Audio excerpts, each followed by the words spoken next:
el día de hoy. ¿Qué tal? Muy buenas noches, muy bien. Aquí con el gusto de poder compartir con ustedes. Muy bien, sí, escucho. Perfecto, mire, aquí quitándole un poquito de su tiempo, yo sé que tenemos el tiempo un poco contado, desde ya le agradezco. Cuénteme un poco, entonces, acaba de regresar de Estados Unidos, si no estoy mal, estuvo en un foro, ¿verdad? Sí, fui a Los Ángeles, estuve con varios grupos de hermanos guatemaltecos migrantes. Yo estuve en el impulso de la Red Nacional del Migrante hace 6, 7 años en Washington, y con esa iniciativa pues la red inició a hacer varias acciones, y una de ellas ahora ante el proceso electoral fue este foro. Y pues sí, fue un gusto estar con ellos. Estuvimos 3 candidatos y varias representaciones y gente que estaba con muchas ganas de escuchar propuestas, tenía dudas. Se hicieron varias transmisiones también, entonces fue muy grato estar compartiendo con la gente. Después de eso tuve otras reuniones con otros grupos de migrantes más interesados en nuestra propuesta, y pues bueno, bastante fructífera mi reunión en Los Ángeles. Muchas gracias por eso. Y para las personas que todavía no lo conocen, Amílcar Pop tiene una bastante grande experiencia en cargos públicos. ¿Se nos puede contar un poco sobre su experiencia política, por favor? Bueno, soy Amílcar Pop, nací en Cobán, que digo, soy maestro, soy egresado de una normal de Cobán, soy abogado, egresado de la San Carlos, tengo algunos posgrados sobre pueblos indígenas, derechos humanos, con la UNAM de México, con la San Carlos y con la Universidad de Oxford en Londres.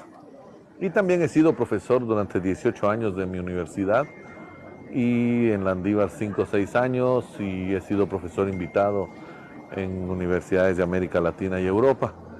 Como político fui 2 veces diputado al Congreso de la República, 7 años presidí la Comisión de Transparencia, y ahora soy diputado al Parlamento Centroamericano, y en un proceso de coalición partidaria me han proclamado candidato a la presidencia de WINAG y URNG.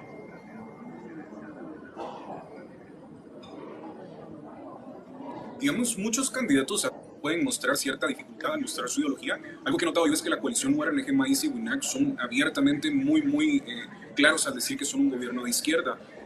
Usted, si pudiera tal vez compararla o encontrar algún tipo de similitud con otros gobiernos de izquierda, lo compararía tal vez con una izquierda como Brasil, como Chile, como Colombia, o tal vez si nos pudiera dar una idea. Bueno, normalmente siempre he dicho de que difícilmente calcamos nuestras propuestas.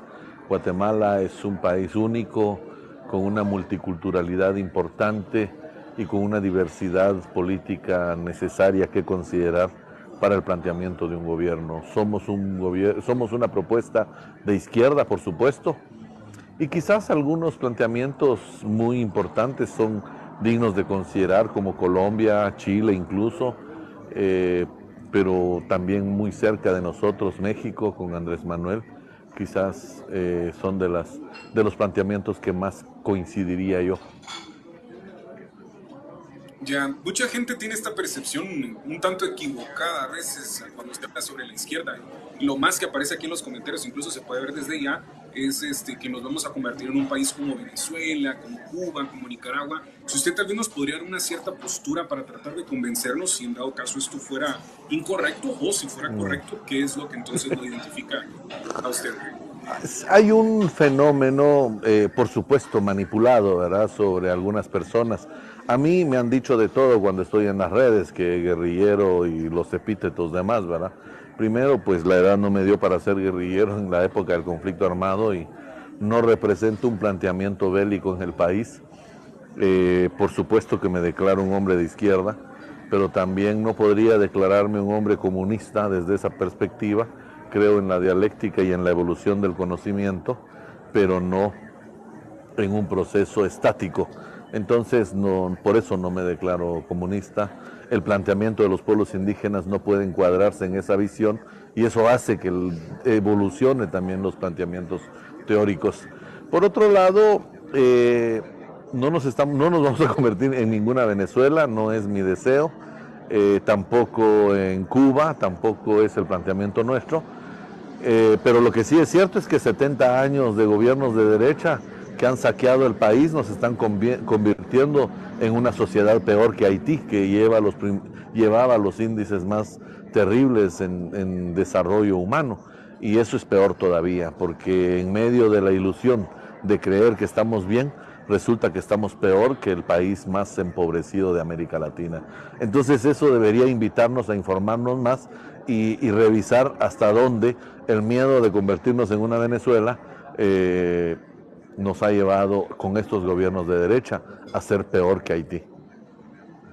Es cierto, bastante cierto. Recuerdo cuando esto surgió, levantó bastantes cejas y mucha gente trató de posicionarnos incluso un lugar abajo de Haití para decir, no somos tal vez como Haití. Pero hablando un poco sobre esto, Guatemala ha enfrentado desafíos económicos bastante grandes en los últimos años, considero yo bastante importantes. ¿Usted tiene un plan para abordar estos problemas y fomentar el crecimiento económico del país? Nosotros tenemos un plan de gobierno que creo hemos analizado y trabajado en las últimas 2 décadas como izquierda y en los últimos 14 años como partido. Primero, reconocer que Guatemala ha sido, insisto, y esto es importante, una sola ideología de derecha, muy empresarial y corrupta, por supuesto, ha gobernado el país durante 200 años. 2 excepciones, 2 periodos revolucionarios del 44 al 54, es lo único que ha hecho la izquierda y se dieron los grandes cambios importantes para nuestro país. Después ha sido la derecha empresarial quienes ha tenido en sus manos el modelo económico, la política económica, ha construido un Estado al servicio de ese sector empresarial y no al servicio de la población, y lo hemos aguantado. O sea, hemos aguantado, por ejemplo, que todo el planteamiento neoliberal de la posguerra lo impulsó Álvaro Arzú privatizando todo lo que encontró, fortaleciendo sus empresas corporativas, amigos, parientes, se adueñaron de la municipalidad con todos los contratos desde el Estado, etcétera. Después Berché entregó el petróleo, entregaron lo que quedaba, bienes y servicios del Estado, y después vienen los privilegios a los sectores empresariales, subsidios, 2.000 millones de gasolina, 200 millones del gas propano, vemos subsidios al transporte. De ahí los unionistas y la UNE se reparten las 2 empresas de transporte urbano con 4.000 millones de subsidios que se lo roban, es un saqueo, ¿no? Entonces después viene la UNE con la bolsa solidaria para mejorar y hacer un régimen clientelar que nunca fue de izquierda, sino fue de un gobierno clientelar y corrupto, porque mientras entregaba la bolsa solidaria y los beneficios clientelares para los pobres, también volvían a ratificar los 25 años del petróleo regalado a las grandes corporaciones, el gas que los llevó a una crisis, también el tema financiero del Estado con el sistema financiero privado, fue garrafal. Entonces, ante esta catástrofe de todos estos gobiernos, el FRG inicia toda una estructura de no solo corporativa, clientelar corrupta, sino que fue el primer experimento de cooptación de Estado para que Ríos Montt compitiera. Recuerden que está pasando lo mismo, lo que Suri está haciendo lo hizo ya su papá, cooptar la Corte de Constitucionalidad, un Riz Wong que resolvía con la escuadra sobre la mesa, ese tipo de experiencias, las experiencias del famoso rey del tenis en la cooptación de las cortes y las salas de apelaciones. Ese es el estado de las cosas hoy, 70 años de gobiernos de derecha. ¿Qué queremos hacer nosotros? Primero, transparentar la recaudación tributaria. El Banco Mundial establece de que los más ricos del país solo pagan 1.5% de impuestos sobre la renta. Los que tenemos ingresos medibles en el sistema financiero, pagamos 7% de impuestos sobre la renta. Ahí hay una gran desigualdad de miles y miles de millones. Segundo, los empresarios tienen 25.000 millones de privilegios fiscales y privilegios de devolución de IVA, subsidios, etcétera, rebajas en impuestos y demás. Aparte de eso, la corrupción y las agencias internacionales en el país y del mundo, las agencias de transparencia, hablan de un aproximado que perdemos como país de 30.000 millones de quetzales en corrupción. Si perdemos 30.000 millones en corrupción, perdemos 25.000 millones en privilegios fiscales, perdemos alrededor de 15.000 millones en impuestos sobre la renta no pagado y evasión fiscal. No estamos cobrando impuestos adecuados, justos y correctos a la industria extractiva en el país. No tenemos una ley de aguas que beneficie a los sectores poderosos económicos del país. Esos 5 elementos suman, si transformamos una política de recuperación en la recaudación tributaria, nos sumarían por lo menos 40 a 50 mil millones de quetzales, que sumaría la recaudación tributaria, que va por los 75 mil este año. Entonces, con ese dinero no nos preocuparía un presupuesto de 111 mil, 117 mil millones. Tendríamos el doble para educación, seguridad, etcétera. Segundo, ese es el primer eje que para nosotros es fundamental para el fortalecimiento del Estado. No estamos subiendo impuestos, vamos a revisar todo eso. Segundo, en materia económica, transformar el objetivo de 2 ministerios estratégicos, Economía y Agricultura. Todos sabemos que el Ministerio de Economía es para incentivar la productividad económica del país, pero todos vemos anuncios en las radios pagadas por sus impuestos y nuestros impuestos sobre el huevo. ¿Quiénes producen y venden huevo? Son la segunda industria más rica del país, en la historia del país. Y resulta que nuestros impuestos pagan sus anuncios publicitarios. Pero si usted pone en su negocio pequeño, una tienda, una venta de lo que sea, va a ver que el Estado no va a venir a pagarle sus anuncios ni su publicidad. Pero ¿por qué a ellos sí les pagan? A esos privilegios me refiero. Vamos a cambiar el modelo del Ministerio de Economía. Tienen que, con todo ese dinero que digo que podemos recuperar, vamos a invertir entre 5 y 15 mil millones para la industrialización del Estado guatemalteco, la industrialización de la sociedad, que la sociedad pueda contar con el Estado para iniciar su propio proceso de productividad. Algo que le llaman erróneamente los emprendimientos, pero los emprendimientos es dejar a la suerte a una persona y que mire cómo salga y mire qué hace.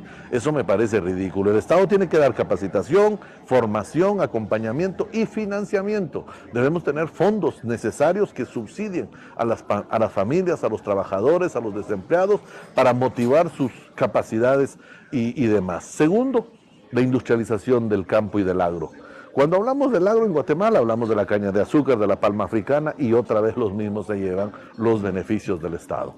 Hoy tenemos que hablar de la diversificación de la producción agrícola, que será el impulso para el combate a la desnutrición, para el combate a la mortalidad materno-infantil, y podríamos recuperar en una escala progresiva, diversificando la producción agrícola, pero también acompañando nuevamente la recuperación de las franjas agrícolas, campesinas, familiares, y eso genera excedentes monetarios que impulsan y reactivan la economía horizontal. Ya la teoría vieja del neoliberalismo, de la concentración de la riqueza y que la riqueza va bajando en escalada, ¿no?, para que los pobres finalmente alcancen algo porque generan trabajo los ricos.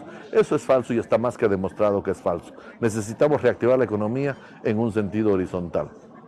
Esos 2 temas nos pueden costar entre 10 y 15 mil millones, esa reactivación económica y la industrialización del país. Eso está amarrado a otras decisiones que queremos impulsar.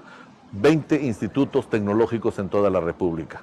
Cualquier joven que se gradúa de 5º bachillerato no tiene ni la más mínima idea de para qué le sirve su bachillerato. No sabe producir nada, no sabe construir nada, no tiene ninguna cualidad que la desarrolló en el sistema.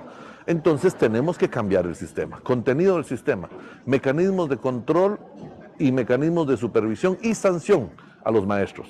Mejorar las condiciones de los maestros, sí, pero también mejorar los mecanismos de control y de sanción.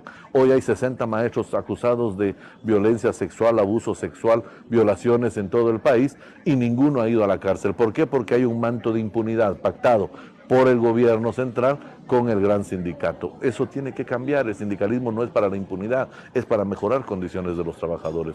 Yo soy un abogado laboralista y sí me gustaría apoyar la lucha de los trabajadores, pero no la lucha de la impunidad y de la corrupción.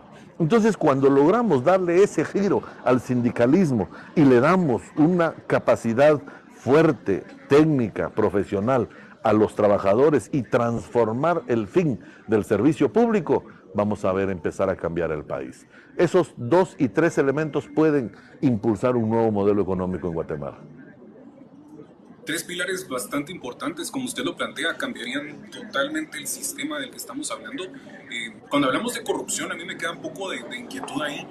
¿Cómo se van a abordar entonces, digamos, los grupos de poder que sabemos que por años se han visto beneficiados incluso de evasión de impuestos, o incluso muchas empresas evaden impuestos y tienen tratos con el Estado?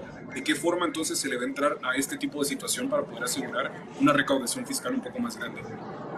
Vea, nosotros tenemos una lógica de tres momentos. Casi en todos nuestros planteamientos vamos a ver tres momentos. Primero, eliminación progresiva de los privilegios fiscales. Esa es una fuente de corrupción inmediata. Segundo, un combate frontal a la corrupción. Vamos a tener que volver a la lucha y encarcelamiento de los corruptos. Tenemos que dar mensajes claros y ejemplos claros de combate a la corrupción. Hoy tenemos un centenar de empresas de construcción en el Ministerio de Comunicaciones robándole al Estado. Resulta que nosotros pagamos 2.5 millones de dólares el kilómetro de asfalto. Por Dios, ¿en qué país pasa eso? Ni siquiera en Dubái, donde dicen que hacen bancas de oro, ni siquiera ahí vale tan caro el kilómetro de cemento. Entonces tenemos que cambiar eso y alguien tiene que pagar el robo que se está haciendo. Por supuesto que no vamos a meter a todos a la cárcel, pero por lo menos vamos a iniciar un proceso de transformación. Y tercero, un proceso de modificación y reformas legales, porque mucho de las leyes, por ejemplo, la ley de hidrocarburos establece que a la industria petrolera se le va a devolver ABC hasta la Z. Nos recibimos 700 millones de ganancia al petróleo y les devolvemos 1.000 millones. Eso es estúpido, eso no debemos permitirlo, eso no es negocio. Y eso que son capitalistas y gobiernos de derecha que hicieron eso. Ojalá eso fuera, me gustaría ver qué universidad me va a enseñar eso como libre mercado o como una teoría mercantil donde pierdo 300 millones cada año. O sea, ¿en qué cabeza inútil política cabe eso?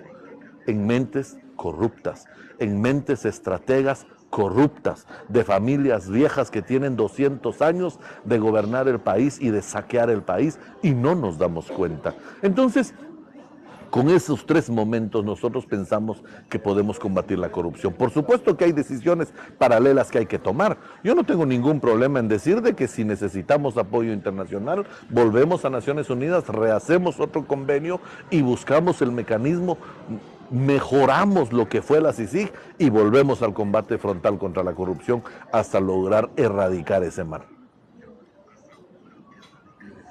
Muchas gracias por esa pregunta. Muchas personas incluso podrían llegar a tener la percepción de que su labor en el Congreso pudo haber sido muy poco, pero investigando un poco usted logró más de 100 denuncias por actos de corrupción. Tal vez una pregunta un tanto al aire, su primer día o sus primeros meses como presidente, sabemos que tenemos un contexto político un tanto único, tenemos presos políticos, tenemos personas que huyeron del país también por la misma situación. ¿Cuál sería su punto de vista, digamos, ante situaciones como el Ministerio Público, como la... A ver, si logramos gobernar el primer día y el segundo, no sé, eso del primer día es un poco utópico, pero las primeras decisiones son las siguientes. Uno, vamos a recuperar el gobierno del sistema penitenciario, inmediatamente. ¿Por qué? El 70% de las extorsiones vienen de las cárceles en este momento. ¿Qué tienda, qué empresario del transporte exurbano, qué familia no ha recibido extorsión en este momento? Eso se acaba inmediatamente que le arranquemos de sus manos el gobierno del sistema penitenciario a los presos. Que recordemos que Álvaro Arzú se los entregó cuando acusaron y sentenciaron a los Lima y todos esos vínculos en el asesinato de Monseñor Gerardi. A partir de entonces, Álvaro Arzú les entregó el sistema penitenciario a los delincuentes. Tenemos que recuperar eso de un día para otro, sin ninguna contemplación. Nosotros no tenemos compromiso con ninguno de los que están encarcelados y con ninguna de las corporaciones delictivas del país o pandillas o bandas de delincuentes. Segundo, creemos que es importante, a partir de esa realidad, generar un diálogo inmediato. Y yo sí pensaría en evaluar inmediatamente, insisto, la destitución de la fiscal general. Eso tendría que ser a partir de un consenso nacional.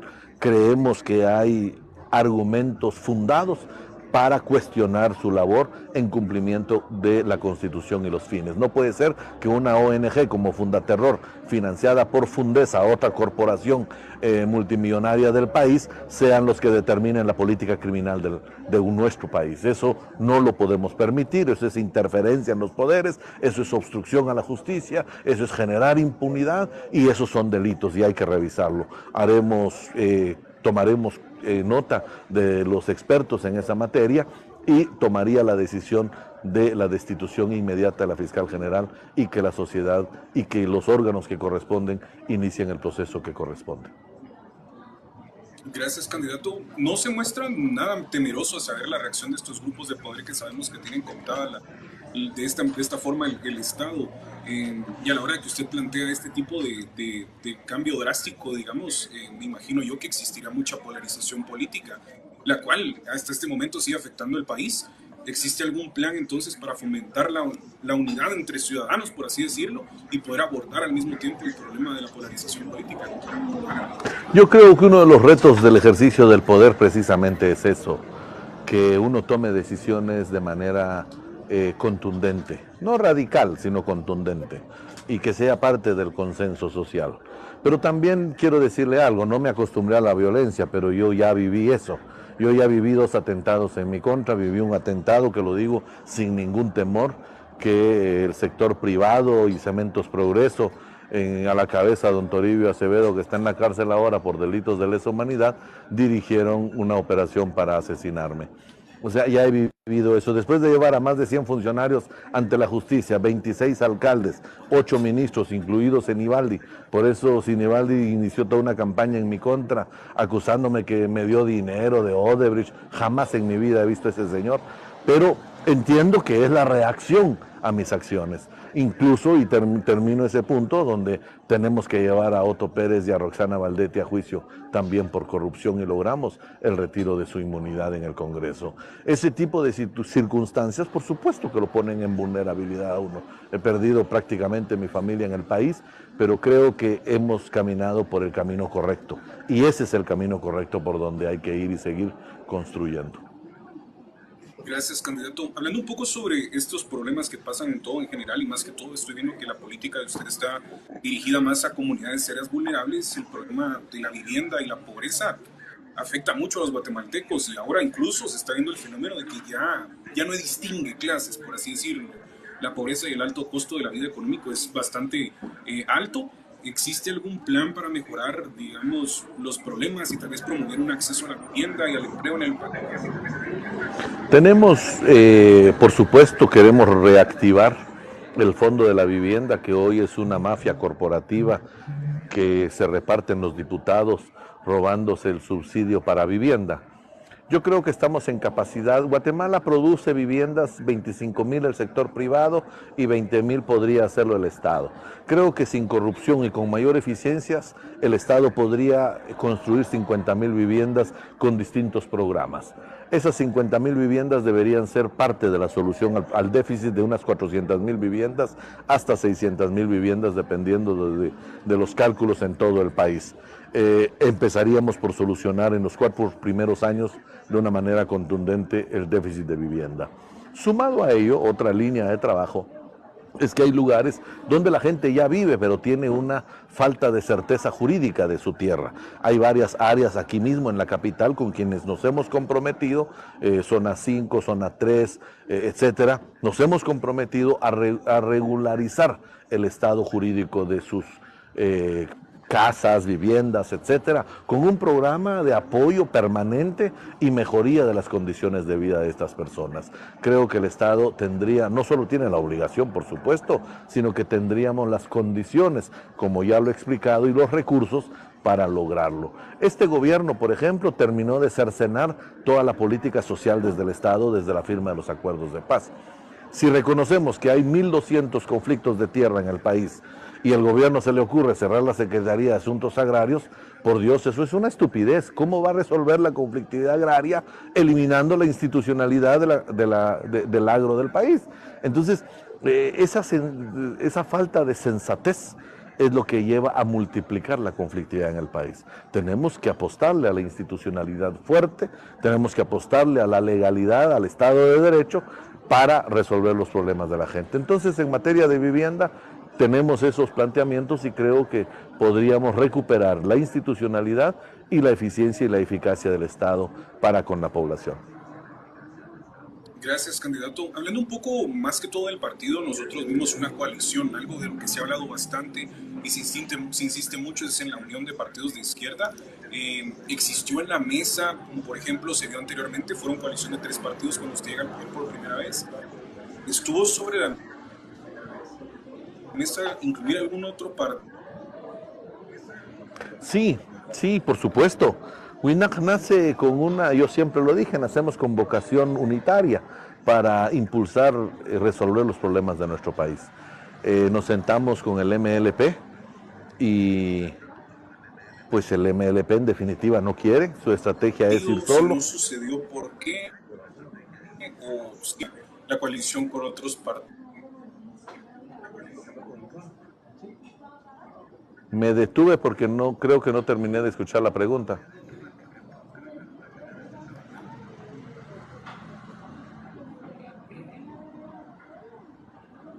Bueno,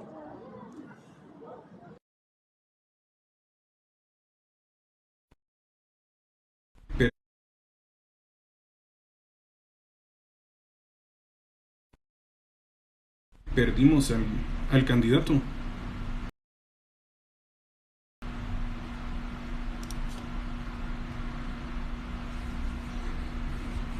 Ok, creo que perdimos al candidato.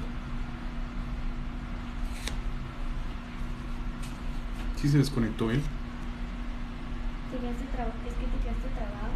Ajá. Otra vez estoy fuera.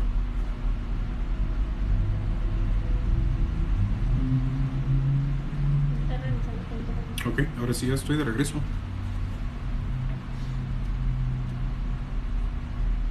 Ok, yo creo que ya estamos.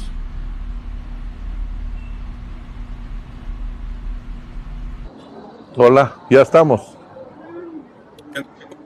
Una sincera disculpa, fíjese que como en Guatemala, esa también va a ser una pregunta, el internet guatemalteco es fatal, aquí tenemos que andar trabajando con las herramientas que podemos.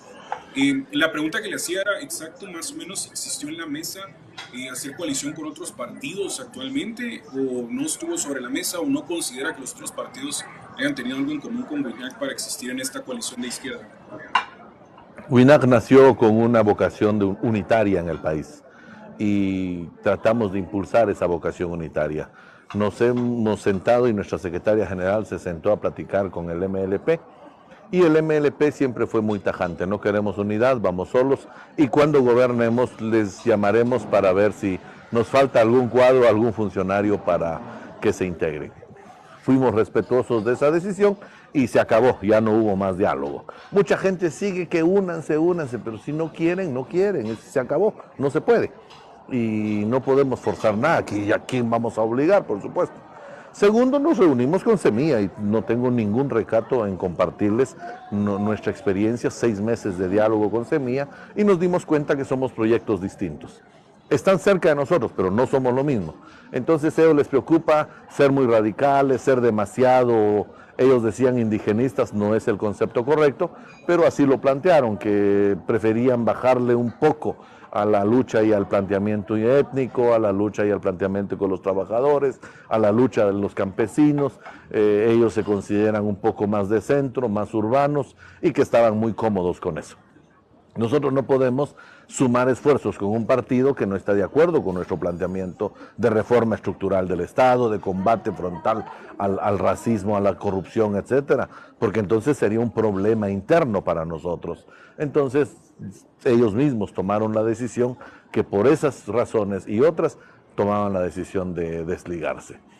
Pues nos quedamos en pláticas con URNG y URNG coincidió con nosotros, hizo su propio proceso de consultas y después con algún grupo de organizaciones sociales, el Bloque Democrático, mujeres, campesinos, autoridades indígenas, organizaciones indígenas, se crea el Bloque Democrático y ellos se suman como un tercer movimiento a esta plataforma.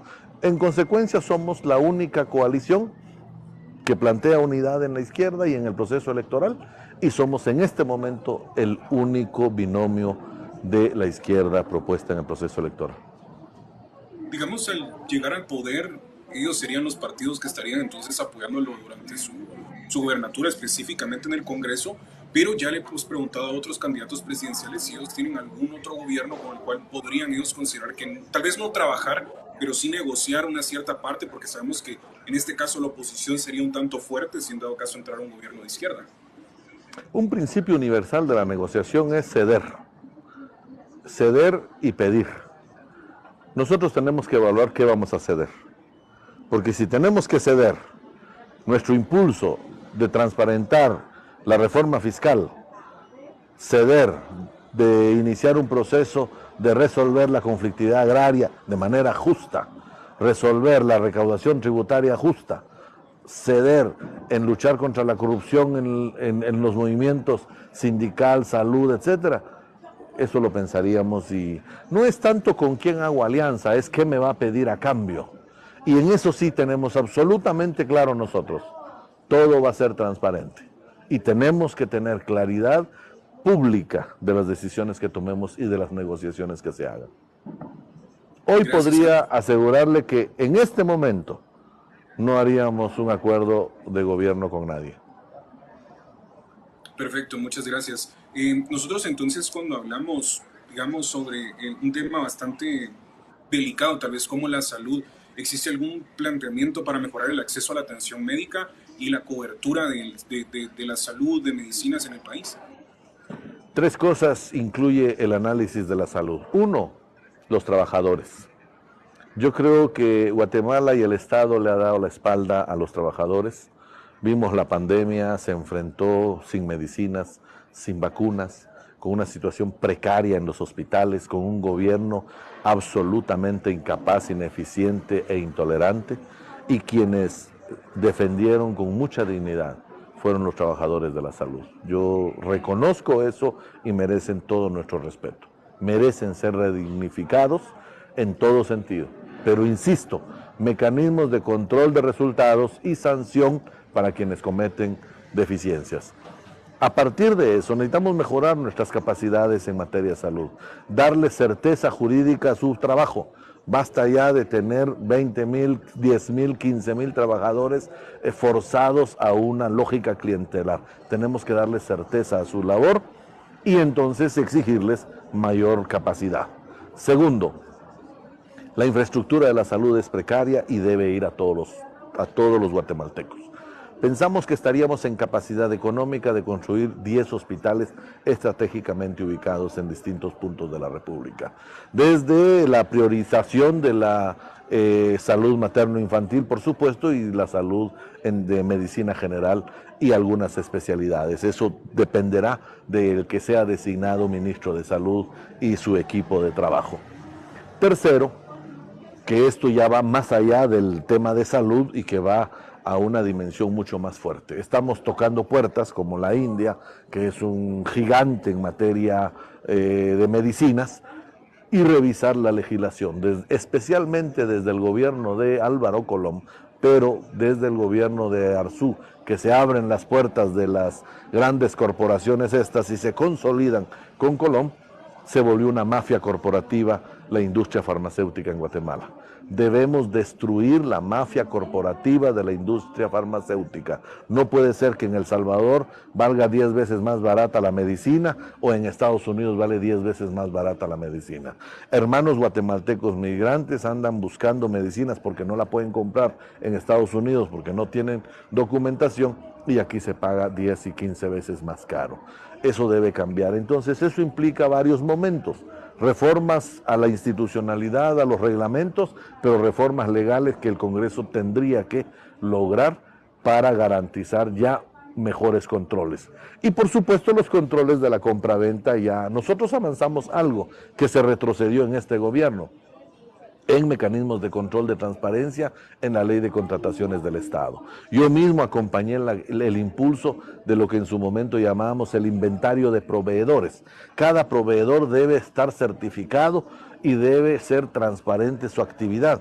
Eso cambió en el Ministerio de Finanzas, se creó un departamento de registro de empresas que realmente es un fiasco y es un chiste para engañarnos en la lógica de contrataciones del Estado. Incluso impulsamos la subasta inversa, ¿no? Usted sabe que en el internet usted compra un boleto aéreo y está aplicando la subasta inversa, a ver quién le vende más barato, y eso deberíamos tener en el Estado. El Estado debe someter la compra de bienes y servicios, especialmente en medicina, a través de una lógica de subasta inversa, pública, transparente y de acceso total. Y si tenemos socios grandes como la India que nos pueden ofrecer hasta 10 o 20 veces más barata la medicina, Guatemala tiene que tener la capacidad de girar su mirada hacia otros socios comerciales.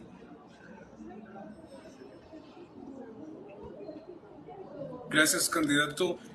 Antes de que demos la última pregunta, me están preguntando aquí en los comentarios también cuál sería su postura, y es lo que pregunto siempre entre los candidatos, ante la situación que tiene la Universidad San Carlos de Guatemala, y si bien usted tendría que respetar la autonomía de la universidad, me gustaría saber su postura y de qué forma usted pues trataría tal vez de ayudar a los estudiantes, si es que está de acuerdo con los estudiantes. Vea, yo estoy de acuerdo con los estudiantes. El problema, hay que ser en un sentido autocrítico también. Primero, es difícil violentar la autonomía universitaria, no es poco lo que se puede hacer. Hay interés, eso hay que discutirlo, en reformar la ley de la universidad. Pronto, en 2 años, vamos a volver a elegir Corte de Constitucionalidad y nuestra universidad cooptada. Nuestra universidad tiene que tener un proceso amplio de debate y discusión. Los estudiantes que estaban en oposición y siguen en oposición con justa razón, y yo los apoyé desde el principio, pues claro, no es que estuviera ahí parado, ¿verdad? Porque también iba a ser descalificado por ser político, pero desde donde uno puede, asume una responsabilidad como universitario, como docente, por supuesto, y me parece justo y correcta la oposición. Fue un desastre el proceso de elección de rector, fue una mafia que se sometió, y yo creo que aquí hay un punto de referencia que todavía es recuperable. Uno, un plan. Nunca escuchamos un plan. ¿Hacia dónde va la resistencia de la universidad? Con momentos, resultados y sus tiempos. No supimos a dónde iba. Y eso se queda en el limbo. Hoy, meses después, el rector se asume rector y hay una forma rápida de acomodamiento de los poderes en la universidad. Segundo, creo que debimos ser más críticos de nuestra representación en donde nos corresponde, en nuestras facultades, con nuestros representantes estudiantiles, docentes ante el Consejo Superior Universitario. El rector no solo es el rector, es el producto de un proceso donde nuestros representantes en el Consejo Superior Universitario también nos fallaron y debieron tener la crítica y el señalamiento popular y universitario para poder retomar el control de la universidad. Creo que todavía es posible retomar esas decisiones. Tercero, la lucha jurídica. Creo que no se dio como correspondía. Oí que el rector decía que había ganado ya 20 amparos. Yo sé que la cooptación del organismo judicial es muy fuerte, pero creo que también merecía un análisis estratégico entre la acción jurídica y la acción política, entre la acción estratégica y la capacidad de la organización social o la organización estudiantil. Por lo tanto, en resumen, creo y respeto la autonomía universitaria, respaldaría en cualquier contexto la demanda y la petición de los estudiantes, ojalá para generar un mecanismo de resolución respetuoso a la autonomía y a la ley. Candidato, muchas gracias. En los comentarios también piden si usted nos podría informar dónde podemos encontrar su plan de gobierno, las personas que deseen acercarse al partido, cómo lo pueden hacer, o de qué forma se puede involucrar, digamos, la sociedad civil en el partido, en la coalición URNG-WINAC. En todos nuestros distritos tenemos páginas web, pueden comunicarse con nosotros. Nuestro plan de gobierno ya lo hemos subido a las páginas oficiales, en todas las plataformas del internet, y por supuesto contáctenos, y si quieren alguna explicación y reuniones, con mucho gusto. En todos nuestros distritos, nuestros candidatos, nuestra dirigencia está en la disposición y disponibilidad de poder sumar más todos los días para un proyecto político de nación y de nuestros pueblos. Candidato, muchas gracias. Para finalizar esta pregunta, y esta se la hago a todas las personas, ¿usted estaría dispuesto a debatir con candidatos presidenciales, con quién sí, con quién no, se animaría a debatir tal vez en este canal con algún candidato. He dicho que creo que la política, la regla de oro de la política es hablar y debatir. Por supuesto, y pondría en debate nuestras propuestas de un plan de gobierno y las suyas, porque creo que es importante ver qué candidato hoy viene con un disfraz de partido nuevo y es el reciclaje de su papá, de su mamá, de sus antecesores corruptos, o peor aún, nos vienen a disfrazar políticas nuevas cuando ya sabemos que en este momento sus diputados en el Congreso siguen apuñalando al pueblo de Guatemala. Y tenemos que tener la capacidad, la valentía y la humildad para reconocer la verdad ante el pueblo de Guatemala. Entonces, con mucho gusto estoy dispuesto a debatir con cualquier candidato o candidata. ¿Hay alguien con quien le gustaría debatir específicamente? Vea, eso es un acordeón y un estira y encoge de egos de los candidatos. Yo creo que cualquiera de los candidatos, el solo hecho que es candidato, ya merece discutirse.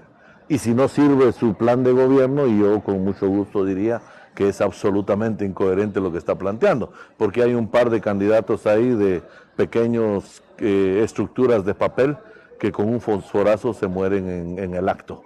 Entonces, pero no tendría yo la calidad para calificar o descalificar a nadie. Candidato, muchas gracias. Yo sé que usted tiene una entrevista en unos cuantos minutos, entonces le dejaría entonces la plataforma adelante para que usted pueda hacer una invitación, pueda dar un mensaje. Tenemos 168 personas conectadas con 44.800 likes, es decir, bastantes personas estuvieran acá. ¿Le gustaría despedir entonces esta entrevista? Gracias. Yo valoro y agradezco el espacio. Somos un proyecto político genuino que nace del interés y de la demanda social. No estamos pagando publicidad extra y por eso me siento orgulloso de quienes nos están viendo, porque son personas de carne y hueso y pensantes. No la multiplicación de fichitas y moneditas en el internet. Entonces, primero decirles que me siento muy contento de poder tener un espacio para explicarles y compartirles nuestras propuestas. Segundo, decirles que es el momento. Ya llegó el momento para que Guatemala retome el rumbo correcto. 70 años los gobiernos de derecha han arruinado el país. Son los mismos. Los hijos de Ríos Montt, los hijos de Álvaro Arzú, los hijos del MLN, los hijos de la derecha, los hijos de los criollos, los hijos de los narcotraficantes que ya nos gobernaron, otra vez los mismos. No se los debemos permitir. WINAC y URNG les hace una invitación. Juntos podemos construir un nuevo país. Hay un par de pseudoizquierdas que asumen que tienen un discurso, pero cuando analizan las propuestas se caen. Cuando analizan y dicen, WINAC es pobre y con WINAC no se puede, porque el diputado me dio dinero y aquí me siento mejor, ahí está su error. Ese es el pecado original del político que no sostiene su propuesta con sus ideas, sino que la sostiene con una billetera cada vez más grande. Entonces, seamos honestos con nosotros mismos, con nuestro país, con nuestros hijos, con nuestras familias. Debatamos por quién vamos a votar. Debatamos planes de gobierno en la iglesia, en la familia, en el trabajo, con los amigos, después del fútbol. Es el momento, pocas veces Guatemala nos ha dado oportunidades. Hoy es el momento de retomarlo y creo que podemos aprovechar esta oportunidad. Nunca ha sido fácil. El sistema sigue cooptado, el sistema nos sigue traicionando porque los mismos lo han tenido en sus manos. Pero muy a pesar de todo eso, tenemos la absoluta convicción de que podemos hacer algo. WINAC y URNG estamos dispuestos a usar hasta la última gota de nuestra energía para mejorar y transformar nuestro país. Gracias por el espacio.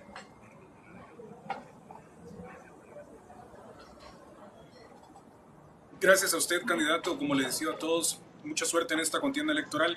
Adelante y espero que en un futuro volvamos a poder tener esta conversación. Mucho gusto.